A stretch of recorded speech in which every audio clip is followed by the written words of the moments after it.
সংগ্রামী বন্ধুগণ, আসসালামু আলাইকুম ওয়া রাহমাতুল্লাহ। আজকে জুলাই এবং আগস্টের গণ অভ্যুত্থানের 1 বছর পেরিয়ে আমরা আজকে শেখ হাসিনার অভিযোগ শুনি যে সবাইকে ক্ষমা করে দিলাম, আমার কারো প্রতি অভিযোগ নাই। অভিযোগটা শুনছেন না? এত মানুষকে হত্যা করার পরেও তুমি কোন সাহসে সে বলে যে তোমাদেরকে ক্ষমা করে দিলাম, কোনো অভিযোগ নাই? কতটা নির্লজ্জ হলে, কতটা অমানুষ হলে, কতটা বড় হলে কতটা বলতে পারে? সতর্ক করতে চাই, শুধু খুনি হাসিনা না, খুনি হাসিনার নানান রূপকে তার নানানকে ফিরিয়ে আনতে চাই। আমরা এই দেশে কাউকে সেই সুযোগ দেবো না ইনশাআল্লাহ। আমরা কয়েকদিন ধরে শুনতে পাচ্ছি নানান ষড়যন্ত্র আটা হচ্ছে। অন্তর্বর্তী সরকারকে ব্যস্ত করে দিয়ে নতুন রূপে আওয়ামী লীগকে ফিরিয়ে আনার নানান অঞ্চল থেকে নানান বিদেশি ষড়যন্ত্র হচ্ছে। ছাত্রশ্রী গত 15 বছরের সকল অফিস বন্ধ থাকা সত্ত্বেও, সকল পর্যায়ে আমরা প্রতিবাদ এবং আওয়ামী লীগকে ছাড়ি নাই। নতুন কেউ যদি যখন থাকেন, আমরা ইসলামী ছাত্রশ্রীর টিকে থাকছে এই বাংলাদেশের ইসলামী ছাত্রশ্রীর দায়িত্ব গ্রহণ করে শক্তিরা যতদিন থাকবে কোন ষড়যন্ত্রকে সফল হতে দেব না ইনশাআল্লাহ।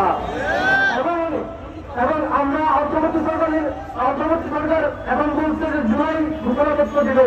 আমরা এই সতর্ক করতে চাই, কারো বাহানা করে নিজেদের মতো করে অনেক চেষ্টা দিক দিয়ে অনেক ইতিহাসকে লুকিয়ে যদি জুলাই ঘোষণাপত্র দেন, আমরা ছাত্রদের সাথে নিজেকে প্রত্যাখ্যান করবো। আমাদের সকল ইতিহাসকে স্মরণ করে, সকল যে ভিক্টিমাইজ হওয়া সকল ইতিহাস, আমাদের গণঅভ্যুত্থানের যে দীর্ঘ যাত্রা, প্রত্যেকটা যাত্রাকে স্মরণ করে স্বীকৃতি দিয়ে সকল ক্যাটাগরি ভিক্টিমকে নিরপরাধ খরচ যে ভিক্টিম হবে সবকিছু স্বীকৃতি দিয়ে জুলাই গণঅভ্যুত্থানের ঘোষণাপত্র দিতে হবে। যদি কোনো তার বাহানাকে মেনে নিয়ে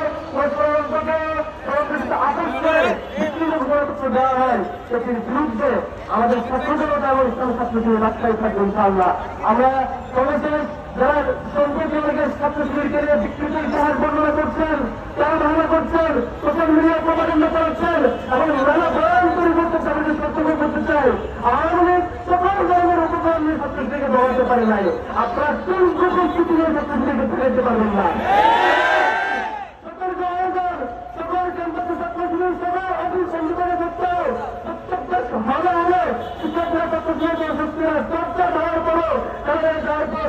দৌড়াইতে পারে নাই।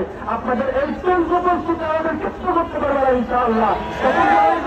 আমরা তাদেরকে সাথে করতে চাই। আমরা ষড়যন্ত্রের ভাগিদার হয়ে ষড়যন্ত্রের ভিত্তি হয়ে একে অপরের বিরুদ্ধে যেতে চাই না। সতর্ক অত্যন্ত ইনশাআল্লাহ। আসসালামু আলাইকুম ওয়া রাহমাতুল্লাহ।